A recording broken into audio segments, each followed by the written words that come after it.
Jimin, কেমন আছো তুমি? হুম, ভালো। কিন্তু জাঙ্কুক কোথায়? আসলে ওকে তো ওকে তো কি, সুবিন বলো। তখনই জিমিন জাঙ্কুকের চিৎকারের শব্দ শুনতে পায়। মনে হচ্ছিল ওকে কেউ খুব মারছে। সুবিন, কি হচ্ছে নাকি ওখানে, বলো। উপর মহল থেকে অর্ডার এসেছে জাঙ্কুককে ইন্টারোগেট করার। আর তোমাকে এই কেস থেকে দূরেও থাকতে বলা হয়েছে জিমিন। দূরে থাকতে বলা হয়েছে মাই ফুড? স্যার তো আমাকে ফোন করে বলেনি একবারও যে আমাকে এই কেস থেকে দূরে থাকতে হবে। তাহলে আমি কী করে এই কেস থেকে দূরে থাকি বলো? আর আমি তো নিজেই জাঙ্কুককে এখানে ধরিয়ে দিয়েছি, তো আমাকে এই কেস থেকে বের করার কোনো কিছুই নেই, বুঝলে। জিমিন তৎক্ষণাৎ জাঙ্কুকের কাছে যায় এবং জিমিন যেয়ে দেখে জাঙ্কুকে খুব বিশ্রীভাবে মারা হয়েছে। ও দুজন স্টাফ কনস্টেবলকে যেতে বলে আর জাঙ্কুককে পানি দেয়। আরে জিমিন, তুমি এখানে কি করছো? আমি ঠিক আছি, বাচ্চাদের কাছে আমি নেই, তোমার ওদের খেয়াল রাখতে হবে, তুমি ওদের কাছে যাও। শাট আপ জাঙ্কুক, ওরা তোমাকে কত বাজেভাবে মেরেছে এগুলো দেখেছো তা? একজন দায়িত্ববান পুলিশ অফিসার মুখে এই কথা মানায় না জিমিন। ও, এখন তুমি আমাকে জ্ঞান দেবে? চুপ করে বসে থাকো। আর হ্যাঁ, 2 দিন পর তোমাকে কোর্টে তোলা হবে। সেখানে জেনি কোথায়, কি করেছো তার ব্যাপারে অনেক প্রশ্ন করা হবে, কিন্তু তুমি কোনো অ্যান্সার দেবে না। কিন্তু কেন? আমি যা করেছি তা বলবো, সমস্যা কি? ও তাই নাকি? যখন আমি জিজ্ঞেস করেছিলাম তখন তো কিছু বলনি, তাহলে এখন তোমার একদম সততা উতলে উঠছে, কোনো কথা বলবে না। তুমি ভালো করে জানো তুমি ওর সাথে যা করেছো তার জন্য তোমার ফাঁসি নিশ্চিত। আমার ফাঁসি বা কারাগার যাবজ্জীবন একটু তো হবেই, তা আমি জানি। তাহলে আর সমস্যা কি? তোমার চিন্তা হতে হবে না। তুমি বাচ্চাদের আর নিজের খেয়াল রেখো, আমি না থাকাকালীন, ঠিক আছে? একদম ফালতু কথা বলবে না তো, আমার এসব পছন্দ না, আগে থেকেই তুমি জানো। যাই হোক, আমি এখন আসছি। আর ওদেরকে কিচ্ছু বলবে না, মনে থাকে জানো। সুগা, তাড়াতাড়ি এসো, বাড়ি বের করো। কিন্তু কেন? কোথায় যাচ্ছি আমরা? সেটা যেতে যেতে পরে বলবো, তাড়াতাড়ি এসো। এবার তো বলো আমরা এত রাতে কোথায় যাচ্ছি জিমিন? জাঙ্কুককে কেউ মারার চেষ্টা করেছে, আর ও হসপিটালে, আমরা সেখানেই যাচ্ছি সুগা। কি বলছো রে জিমিন, এটা কি করে সম্ভব?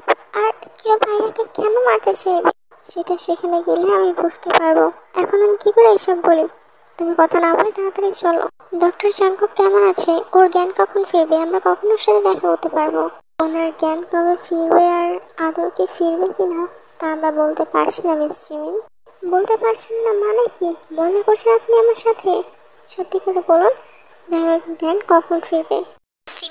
ডক্টর আর আছে ডক্টর, কোনো সিরিয়াস ম্যাটার নিয়ে পেশেন্টের বাড়ির লোকেদের সাথে মজা করা আমাদের চায় না, তাই আমি তোমার সাথে মজা করছি, যেটা সত্যি সেটাই বলছি।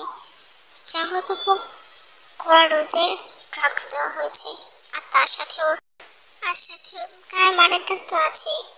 আমার এই দুটোর কারণেই ও কমায় চলে গেছে। অতিরিক্ত ড্রাগস মার ও সহ্য করতে পারেনি। জিমিন বরফের ন্যায় জমে গেছে। ও কি করবে বা কি বলবে বুঝতে পারছে না। জিমিন তৎক্ষণাৎ সেখান থেকে গাড়ি নিয়ে সুগাকে রেখেই চলে যায়। জিমিন সোজা সেখানে চলে যায় যেখানে জাঙ্কুককে মারা হয়েছে। আর জিমিন সেখানে যেয়ে কিছু এভিডেন্স পায়, যা দেখে জিমিন বুঝতে পারে যে কাজগুলো খারাপ করতে পারে। জিমিন এভিডেন্সগুলো হাতে নিয়ে দেখতে থাকে।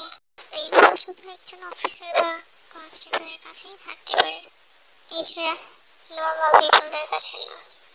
তার মানে এর মধ্যে অফিসার বা কনস্টেবল কেউ তো জড়িত।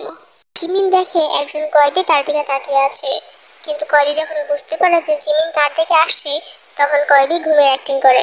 ঘুমের অ্যাক্টিং না করে আমি যা জিজ্ঞেস করছি তার সঠিক উত্তর দেবে, আর যদি না দাও তাহলে জাঙ্কুকের যে অবস্থা হয়েছে তার থেকে দুর্গত অবস্থা তোমার হবে বলে দিলাম।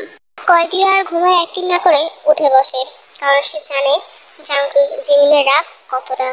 তারপর জিমিন তাকে কিছু প্রশ্ন করে এবং সে তার উত্তরও দেয়। জিমিন উত্তর পেয়ে অন্য জায়গায় চলে যায়। আরে বাবুলাল, তুমি যদি এখানে এভাবে ঘুমাও তাহলে কি করে হবে বলো তো? তুমি এখানে ঘুমাচ্ছ আর ওখানে কে যেন জাঙ্কুককে মেরে দিয়েছে, দেখছো? আর তুমি তো সচরাচর ঘুমাও না যা বাবুলাল, তাহলে আজকে তোমার এত ঘুম এলো কি করে?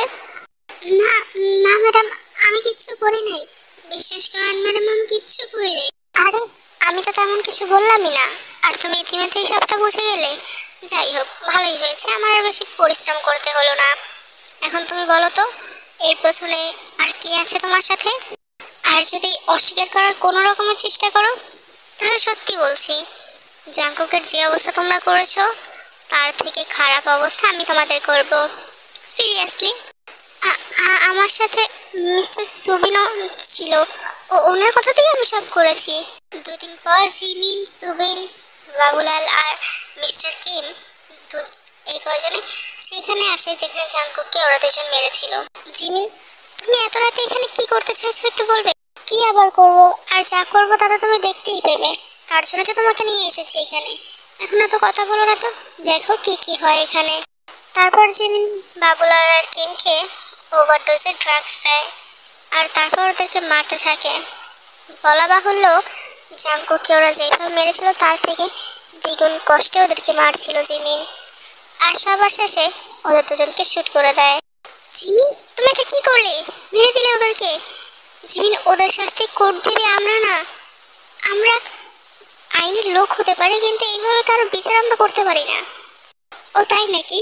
আর ওরা যখন এসেছে জাঙ্কুকের সাথে, ওরাও আসামি, জাঙ্কুকও আসামি ছিল।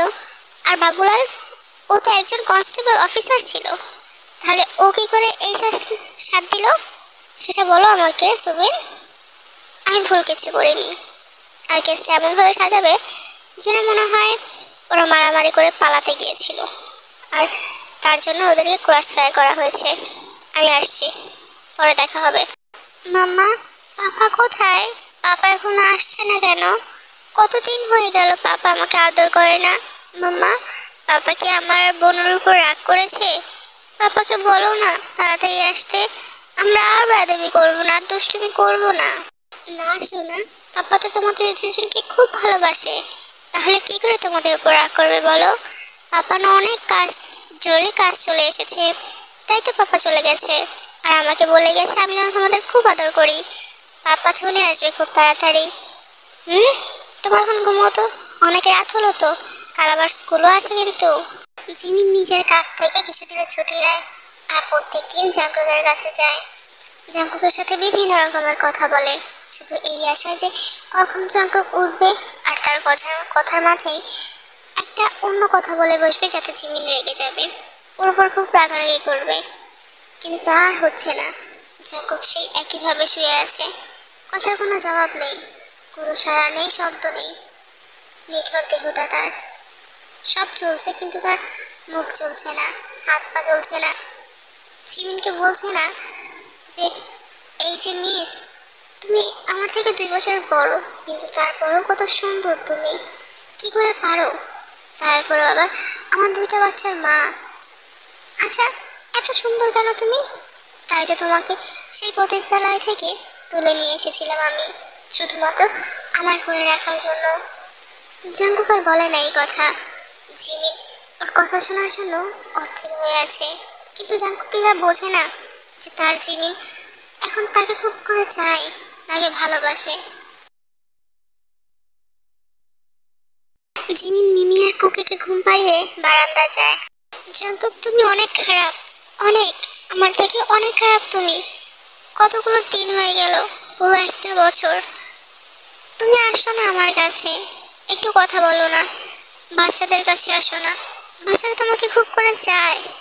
বাচ্চারা আমাকে প্রত্যেকদিন জিজ্ঞেস করে বাবা কোথায়, বাবা কখন আসবে, কিন্তু আমি ওদেরকে বলতে পারি না। কি করে বলবো?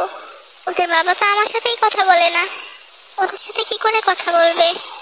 প্লিজ তুমি ফিরে এসো না জাঙ্কুক, তাড়াতাড়ি সুস্থ হয়ে যাও। তুমি জানো, মিমি অন্য কারো না, মিমি আমাদের সন্তান।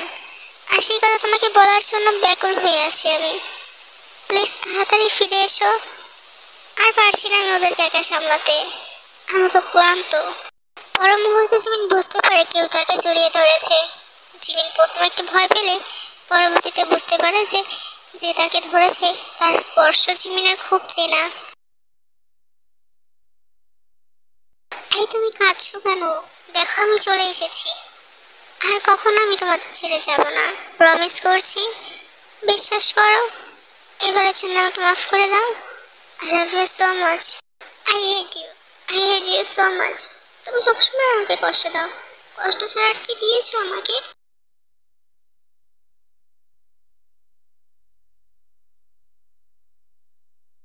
আরে আরে কি করছো? কি ছাড়ো, পড়ে যাবো তো। আরে কিচ্ছু হবে না। তোমার স্বামীর জোর এখন এতটা কমে যায়নি, বুঝলে? আগের মতনই আছে। আর এত বছরের প্রেম পূরণ করতে হবে না তা?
Oh, shut up, stupid boy. She's your mother and sister, okay?